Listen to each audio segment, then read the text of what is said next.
Good evening, everybody, and welcome to the second episode of the Staten Island Young Republicans Live here on our Facebook page. Tonight we're going to have a great show. Tonight we're going to be with Bobby Walker, who is going to be going over some Democratic hypocrisy as well as free speech, specifically free speech on college campuses. Bobby Walker is the chairman of the New York Federation of College Republicans, and he himself has been involved with the college Republicans as certain things have unfolded where certain speakers are not allowed to speak on college campuses, or they're actually speaking on college campuses, but yet they are trying to be shut down by the progressive left. So it's going to be a great show tonight on the hypocrisy of the Democrats as well as freedom of speech.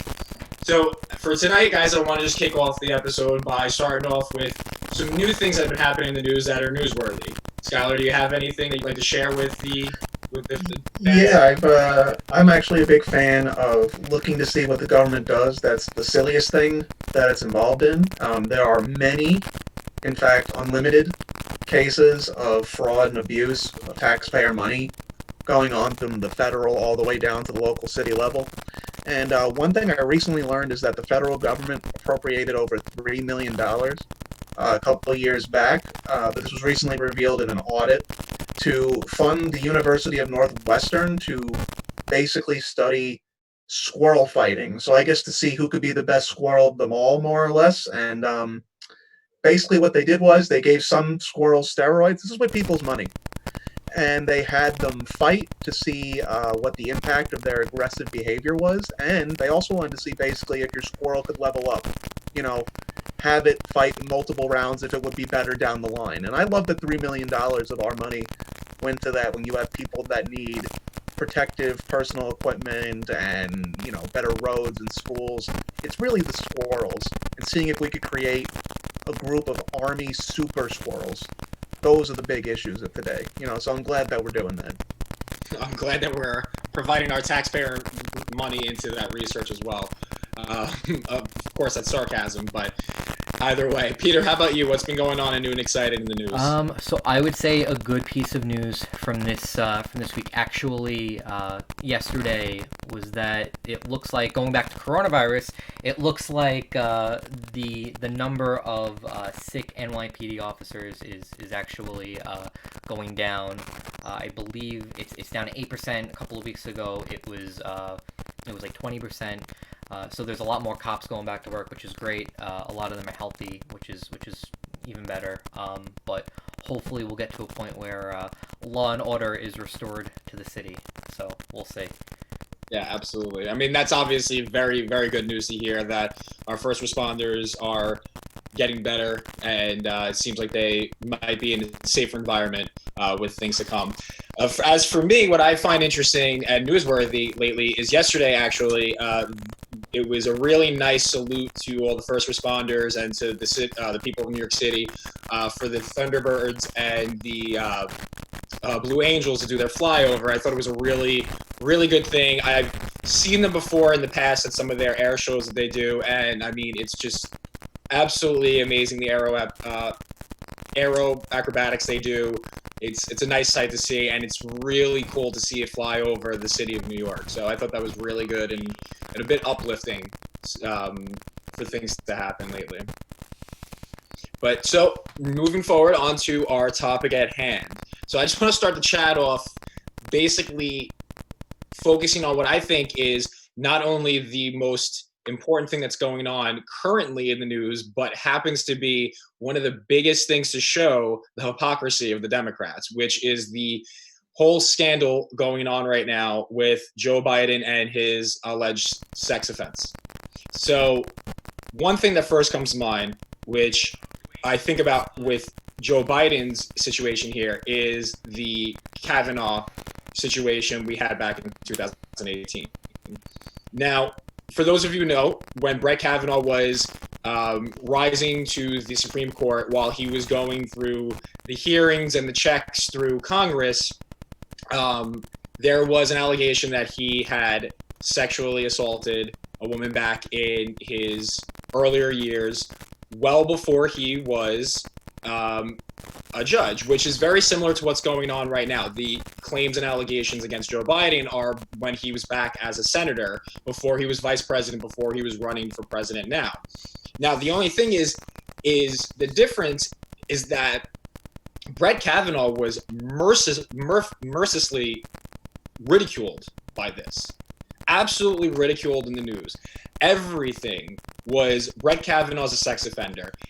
Every headline, you could not turn the news on without that being the case. Now, the thing is, you move forward to today with what's going on with the presidential candidate, Joe Biden, and it's not getting much headway at all. It's picking up some steam now, but these allegations, the accuser came out about a month ago, if not more, saying that she was sexually assaulted by Joe Biden. Now, the thing is, you have people on the left who are coming out almost to Joe Biden's defense, whereas when it came to Brett Kavanaugh, it was he was guilty until proven innocent, rather than what the standard is in this country, which is innocent until proven guilty. The media had pinned Brett Kavanaugh as a sexual predator right from the get-go, whereas with Joe Biden, this is the complete opposite-ended thing. They're actually now retracting almost what the Me Too movement was back in 2018, which is that women who come out against their sex offenders should just be believed. Rather, the thought process now is that they should be heard. Not that they should be believed, but they should be heard. So what's your take on this, Skyler, with what's been going on specifically, and just with the hypocrisy of the Democrats in general? So very broadly, we'll start on Mr. Biden first.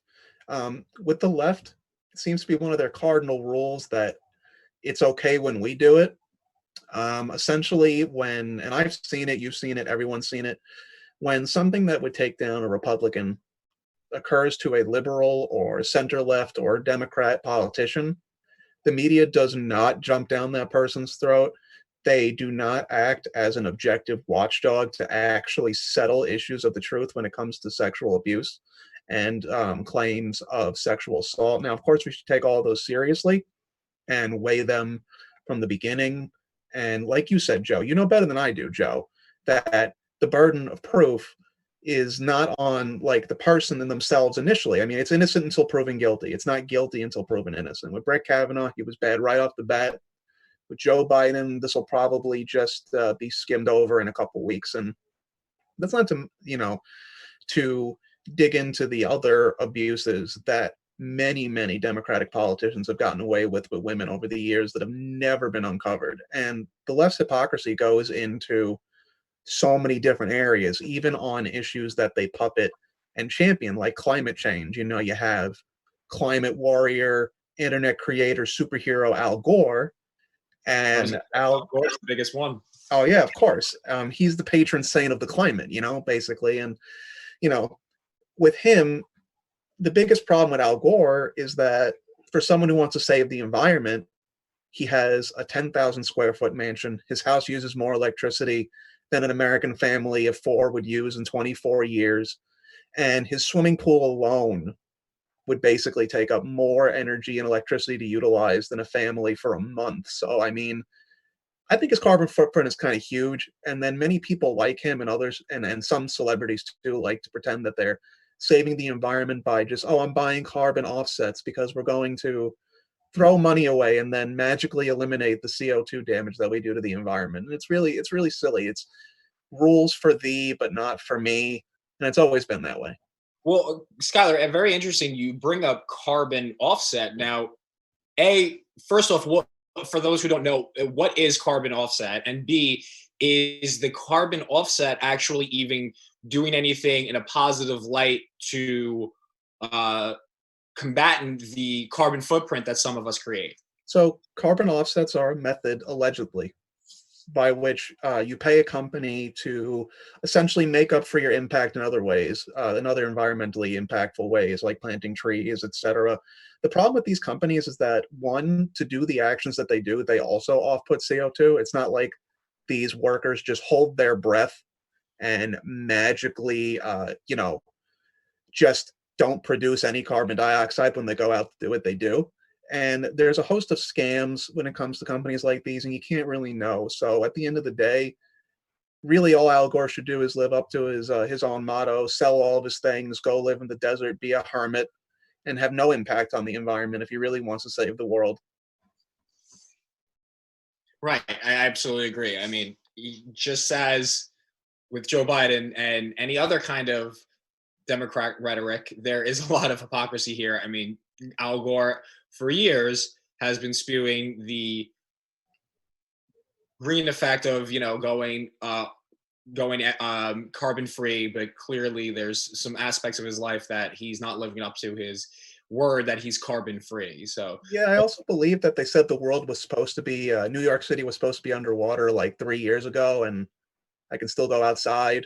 Well, we were all supposed to die in 2000 for the Y2K as well. Yeah, I know. It was just the change. I was waiting. I was there being 7 years old, and I'm like, where's the end of the world? I was disappointed. It's whatever. Right. You live and you learn. It was a big letdown, right? Yeah, of course. Peter, what's your thoughts on Democrat hypocrisy and specifically what's been going on with Biden lately?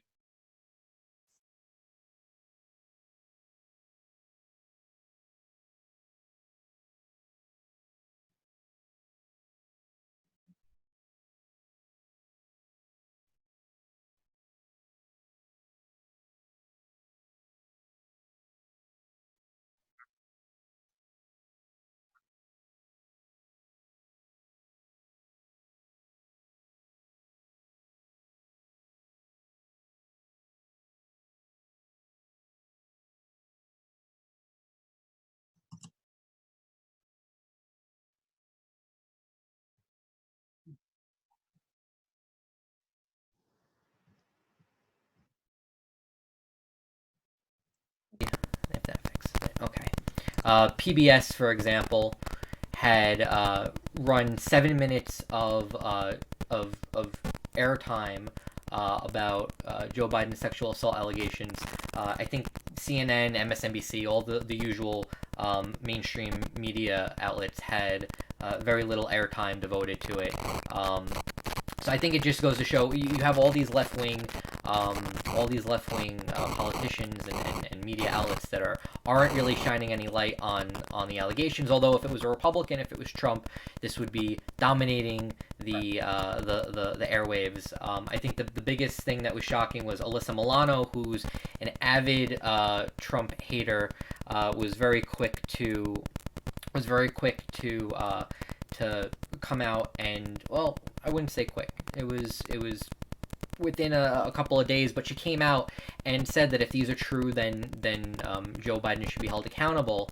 But I do believe that there's a lot of other individuals on the left. Hillary Clinton's probably the most iconic one that was critical of Donald Trump, hasn't said anything about Joe Biden. As a matter of fact, she turned around and endorsed him when the allegations started picking up. But Right. Yeah, that's my contribution on that. Yeah, no, absolutely. And it's just, as I said before, the whole thing with Brett Kavanaugh distinction with Joe Biden is the fact of the matter is, right off the bat, the man was written off. There was no investigation into it whatsoever that could have been done that would satisfy anybody. It did not matter. Now, what's funny is the former gubernatorial candidate, Stacey Abrams, had came out and said that there was an investigation done here for Biden's situation, and it was a credible and extensive investigation into these allegations, which was conducted by the New York Times. Brett Kavanaugh's investigation was conducted by the FBI. So if you're going to sit here as a former gubernatorial candidate stating that the FBI does not do as good of an investigation as the New York Times does, which, by the way, the New York Times is typically a left-leaning news outlet, so of course their investigation is going to come towards the light of showing that Joe Biden is not such a bad guy. But if you're going to sit here and say that a news media outlet can do a better investigation than the FBI, then there's something clearly wrong here with this person's ability to actually have some type of real thought on what's going on. I mean, I think that's absolutely horrendous and outrageous that you can make that claim. And not only that, but there was actually no conclusive evidence or no contemporaneous evidence to actually show that Brett Kavanaugh actually did anything. The witnesses that did come forward were not even able to corroborate her his accuser's story. So there was a lot of holes there. There was not enough information, but he was written off. However, here with Biden, there seems to be additional information. There seems to be additional evidence. But because the New York Times did a credible investigation, Joe Biden is fine. Now, it's funny. There's something to compare Joe Biden and Donald Trump with the hypocrisy is Donald Trump has been getting it at all ends about his tax forms and his releases and the lack of the releases. But the funny thing here with Joe Biden's sexual allegations is that his accuser put it out there that if you look into his Senate reports and his Senate documents, you will see that there's more evidence in there and that will go towards corroborating what this woman is saying. Now, here's the funny thing. They're now saying that those records will not be made public to anybody until 2 years after Joe Biden has been retired from office. Now, whether or not that is true, I do not know for a fact whether or not that's actually what can or can't be done right now with these prior Senate records of when Joe Biden was the senator. However, it's just one of those things. Oh, well, here's another excuse, but no one's clamming about that. No one is going off the wall about that. So it just goes to show you that there is many things that it's okay for the Democrats to do. It's not okay for the Republicans. Now, granted, don't get me wrong. I am not sitting here advocating for any man to sexually assault any woman. I actually think it is the most repulsive and cowardice thing a man can do. And I'm not sitting here aggregating, backing it. However, what I am backing is Joe Biden is innocent until proven guilty. That was not the standard given to Brett Kavanaugh. That was not the standard given to many other Republicans who have had any kind of sexual allegations accused on them. Do I know if he's a sexual abuser? No, I don't. I don't know. But the point is, an investigation needs to be done, a proper investigation, not the New York Times. And it really needs to be filtered out properly, as if we're not abiding by party lines here. Just because he's the Democrat here and it's the Democrats' guy does not mean that he should be given a freebie on this. So on that, I will say we're going to take a break now briefly. And when we come back, we're going to have Bobby Walker with us. And we're going to be talking about the hypocrisy with freedom of speech on college campuses. Stay tuned, guys.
chairman of the New York Federation of College Republicans. Bobby, how are you tonight? Good. How are you? I'm doing well. Thank you for coming on. And also, I believe congratulations are in order. You were just reelected as the chairman of the Federation of College Republicans. Thanks. Thank you. Yeah, it's been an exciting year, so I'm excited for another go and another election and bringing some big wins in 2020. Right. So, Bobby, really quick. So your organization heads up basically the oversight for all the colleges here, at least in New York State, that do have college Republicans and other types of college Republican types of organizations. So I'm sure that you have seen your fair share of incidents and also problems that are plaguing college Republicans these days. Would you have anything in particular that comes and pops out of your mind as like a real egregious thing that you've dealt with? I know I have many myself, but being the fact that you're on the ground, as it were, I'd love to hear what you have to say about the situation. Yeah, I mean, in general, I think, there's so many. There's literally, there's probably more than we would even have time to list, but some of the really big ones that gained a lot of traction online and some big incidents that we had this past year was the University of Binghamton incident that we had, and I'll get into that in a second. We had another most recent incident sort of going on with the Syracuse College Republicans. They're trying to bring Ben Shapiro. They got approved in their budget to bring him, and then the student government put a resolution through condemning him as a racist and a white supremacist and all this other stuff that, they like to throw those words around all the time. And then honestly, the most egregious for me that I can remember was before I was chair 2 years ago. We had a group of college Republicans at SUNY Oswego who were tabling, and it wasn't in person physically like harassment, but a bunch of people took pictures of them and put them online. And subsequently, there were threats made online on Twitter. I'm on my way to SUNY Oswego now to shoot up all the Republicans that I see at the school. So in my mind, I think that was the most wow, this is this is how the situation has progressed on a lot of college campuses. Aside from, biased professors and SGAs not giving, equal funding to college Republican groups. You have situations where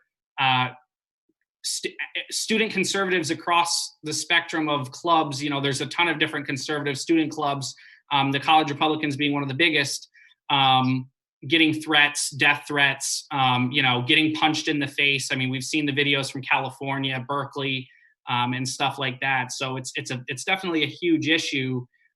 Especially, it's no secret living in New York, deep blue state, we have some of the most liberal campuses in the nation here in New York, especially down in the city, NYU, Columbia, and schools. And I'm sure this isn't the stuff that you're necessarily seeing happening on the other side.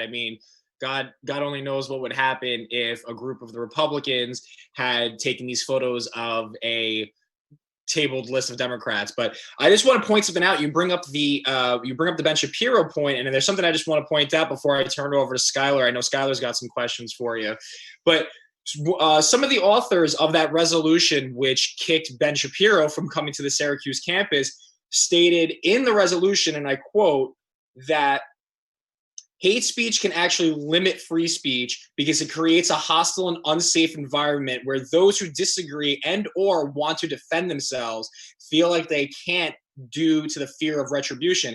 But isn't that exactly what it is they're doing? The same tactics. They're trying to fuel the anti-regime of Republican speakers, conservative speakers, through hostile means. It's kind of almost an oxymoron here, is that they're actually using the same kind of tactics as they're claiming Ben Shapiro or other conservatives are doing. Well, and it's funny that you say that, because even in the case of Binghamton as well, if you listen to the full clip, you hear some people starting to chant free speech, and originally that was some of the college Republicans who were chanting that, but then all of the crazy Antifa people with the red armbands and the masks and whatnot, all of them started to chant free speech, and their argument was, well, we have the freedom of speech to interrupt your freedom of speech, which that's not the point. You don't have the right to put your hand over somebody else's mouth and in terms of that, scream over them, whatever it have be. On college campuses, one thing that the college Republicans try to promote is this equal exchange of ideas. I can tell you, I can list hundreds of different events that our college Republican groups have co-sponsored with college Democrats. Very, very, what's the word I'm looking for? Very respectful debates that they've had. And it's funny because most of the time, the college Republicans get along very well with the college Democrat groups on their campuses. They do events together. I mean, I go to UAlbany at the end of the year at UAlbany. We have a barbecue with the college Democrats at UAlbany, a barbecue or like an eat out or something at they've done different things in different years, but it's astonishing to see that, they try to claim that, oh, well, you shouldn't have the right to speak because your free speech violates, this idea that they have of what free speech should be, which again, that's their free speech to think that and believe that. But they don't have the right to, especially use violence to shut down events and speakers. And most of the problem does come from it. It doesn't come from the college Democrats. In all honesty, it comes from the new groups that are popping up all over the Antifa, Progressive Leaders of Tomorrow. Plot was the one that was working in Binghamton, and they're Antifa. So, at the end of the day, all of these organizations that are now encroaching on college campuses, and they're attracting the progressive movement, all of the students who are very, now that socialism is cool and all that, they're the ones that are turning a lot of these students who we usually would get along with, they're turning them into these violent, shout us down, flip over our tables and punch us in the face sort of people, which is not what we're about. So on that end. Right. No, I know. And it's very concerning that they are turning to the hostility that they are. And, some type of reform needs to be done on college campuses. And this is not just for New York State, but for the country as a whole. But I know Skyler had some questions he wanted to ask. So really quick, can I just really quick on that point that you just made? Yeah, absolutely. President Trump, I will say, has been one of the strongest supporters of, and I won't even say it's not even conservative speech, but just blanket free speech on college campuses. I mean, you take Berkeley. I mean, the University of Berkeley was like the epicenter of the free speech movement for liberals, and that the whole movement that was that they had there at Berkeley. And then you fast forward to now, and it's a completely different situation. But what President Trump did with his executive order, basically saying if you're not providing equal opportunities and equal speech to all students, regardless of their political beliefs, whatever, then we're going to take away federal funding. We're going to take away this grant. We're going to take away that grant, to especially, not just for public schools. So it also affects private schools in that sense as well. So I think some of those reforms are being made. I think there are a lot of good. University at Albany. The one big thing I can say about University of Albany that's great is our student government had a resolution or some rule that was passed a while ago that political clubs must get equal funding. So whatever they give to one political club, they have to give to the other political club.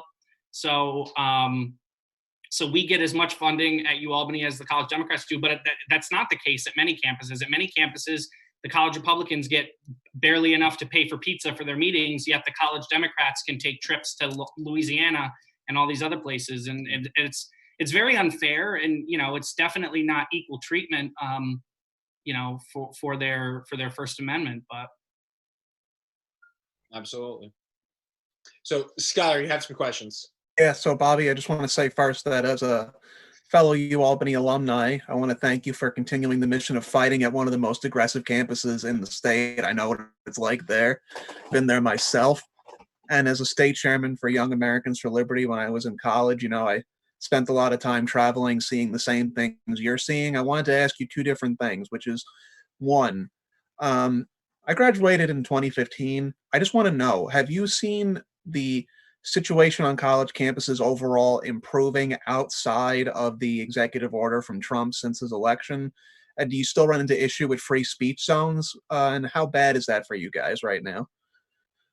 Yeah, so I think to touch upon the broader question there, you know, honestly, there have been improvements in some cases where I can tell you that because of the fact that the president has made this an issue, and now it's basically, before the past couple years, it was really hard.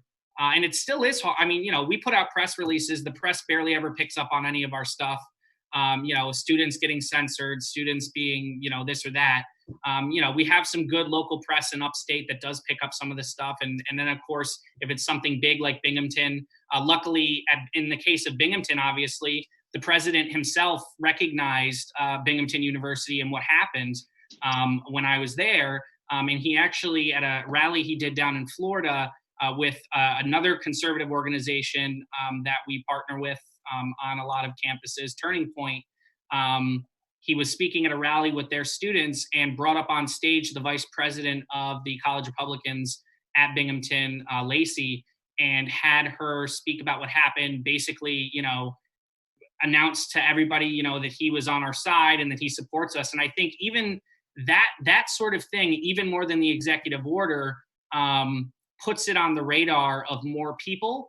And a lot of these colleges, while yes, the student body leans very liberal, when it comes down to it, what they really care about is money. And everybody knows that, whether it's a public school or a private school, it's all about money to them. And so when they're getting calls from alumni, and we have some really good alumni at the University of Albany, very supportive alumni. I mean, there's tons of names, big names, especially in Republican conservative backgrounds. Lee Zeldin, Congressman Lee Zeldin, is an alumni among many other top political people, business people. And I'm sure a lot of these people donate to the school and through their their donation stuff that they do and grants and whatnot. And when they start getting phone calls from these people like, hey, what's going on? And for example, at Binghamton, I'm sure, then, that the administration came out almost immediately at Binghamton, much quicker than we've seen in the past, and condemned the actions of the students that stopped the event. And they basically said, we support the freedom of speech. Dr. Laffer should have been able to speak. We apologize that he wasn't. And so I think in that aspect, it has improved in the sense that the school administrations are taking it seriously. I have seen many administrations form like committees, which is a good thing. Acknowledging that there might be an issue, they form committees with people of all political spectrum on the committee to talk about, keeping free speech and making sure that, there's an equal exchange of ideas. In terms of it, what was the second part of your question? Sorry. Well, my other part is that I also remember back when I was also fighting on campus, we had groups from the center-right movement that could help us, like Alliance Defending Freedom or the Foundation for Individual Rights and Education, also known as SIYR. I wanted to know if those groups are still helping when it comes to things like this, because I know ADF does legal support for college groups that need support if it goes that far, and SIYR does stuff with free speech zones. So are you guys getting help from the outside locally? What can we do? Yeah. I mean, definitely, we get a ton of help from everyone from congressmen to outside organizations. I mean, a big one, another conservative organization that has clubs on campuses, and especially that helps bring conservative speakers to campuses. Like Art Laffer, I believe, was brought in through the Young America's Foundation. Young America's Foundation, yeah. And they they or is it Young Americans for Freedom? I don't remember, but groups like these are very important because where where there are some things sometimes that like college Republican clubs can't do, a lot of these organizations can step in and offer, legal help. Again, they can make calls to people who are alumni of the school to make calls to the school, which is one thing that we push for a lot. But again, when it comes down to it, we're not talking about, it's not really an issue in terms of, right or wrong, right or left, or anything like that. It's about the fact that what college is all about is learning and an equal exchange of ideas. And if you take that aspect out of school, then basically you have an echo chamber and people are just there listening to, confirmation of whatever they think, whatever they believe, which isn't right. I mean, I love debates. I love talking to people and getting perspective on other issues and hearing what other people have to say. Unfortunately, one of the things, I love social media. I'm big on social media. One of the negative things about social media is that, definitely it's very easy for somebody to hide behind social media, which I think is attributing to a lot of it, like what happened at SUNY Oswego, like that account that threatened the students. The state police did an investigation to make sure that the threat wasn't credible. And they ended up finding out that the account was like fake and it was actually somebody down in Long Island. So obviously, fortunately, nobody was ever under any threat, any real credible threat in that case. But again, we have to learn how to get back to this, okay, let's debate, let's sit in a room, let's get students together, let's hear about other ideas instead of, oh, you're a Republican, you're disgusting, blah, blah, all this other vitriol that they want to throw at you. Well, Bob, I appreciate that very, very detailed answer, and it shows a lot of what's going on the college campuses these days. But we're getting towards the end of the segment here, and I want to end it off by giving a final question from Peter on the youth on college campuses. So, Peter, go ahead. Peter. So, Bobby, I've known you for over a year now, 2 years now, close to 2 years now. We worked on the 2018 governor's race together for Mark Molinaro. The one question I have for you that I think that is the most important, since we're young Republicans, college Republicans, what's the best piece of advice you can give to a young person? Because I remember meeting you when you were 19. I started working in this field when I was 17. A lot of us have been involved since we're younger. What's the best piece of advice you can give to somebody who's, either on the tail end of high school or coming into their years at college, to start a career in this field or leave a mark? Definitely. I think, and I think my best answer to that would be in part sort of a cliche. And I say this a lot to college Republicans when I go and speak to chapters, but it couldn't be more true. You get out of it what you put into it. So, there's all kinds of different people that are involved with young Republicans, as you guys know, and college Republicans. There are some people who are there to, meet friends, hang out, and all that, which is awesome. There are some people who are there, whatever reason it might be. And then there are people who are going to be the people that stay, 2 hours after the event and, are dedicated to, help cleaning up, help blah, blah, blah. So I think that the best piece of advice I could give to younger people is always go the extra mile, always do, try to think a step ahead and do something. Don't ever take no for an answer. I remember when I first got involved, I just basically reached out to everybody that I could online, on Facebook, email, how can I help with your campaign, or how can I help? I think I sent a letter to the state Republican Party. I was probably like I was probably like 13 years old or something like that. And, they ended up getting back to me. And from there, I mean, I got involved with my local county committee, which is a very good place to start. Our local county committees always need help. They're always looking for young people who are willing to help and do some work. And then obviously too, getting involved with your young Republicans. If you're sort of in between that age, that's you're about to go to college, maybe you're not at college yet, getting involved with the young Republicans. That's basically what I did. I got involved with the Young Republicans first. I started the Otsego County Young Republicans, and then from there, a year later, I went to college. I started college at UAlbany, and then from there, I got involved with the College Republicans. But the best thing that I can say is go the extra mile. Don't take no for an answer, and just do the work. And don't be afraid to go above and beyond in the work, and do more work than might have been asked of you, because people will always appreciate it. They'll always remember you when you leave the room. They'll tell the next person, hey, are you looking for somebody that works really hard? This kid Peter Giunta, he works really hard. So you should get him on to help you guys. So that honestly would be my best advice, even though it's a little cliche. You get out of it what you put into it, and that's it. The truth. Yeah. All right. Well, on that note, Bobby, thank you so much for joining us tonight. Really appreciate it. We'll have you back on for future segments. Absolutely. Because very, very insightful, the stuff that you're talking about. Really appreciate it. So for everybody else watching at home, come and join us next Wednesday. Again, we're going to be every Wednesday, 8:00. We're going to be live streaming, new topic, new debate, new guest speaker of what's going on. All right. So join us next week, 8:00. See you then. Thanks, guys.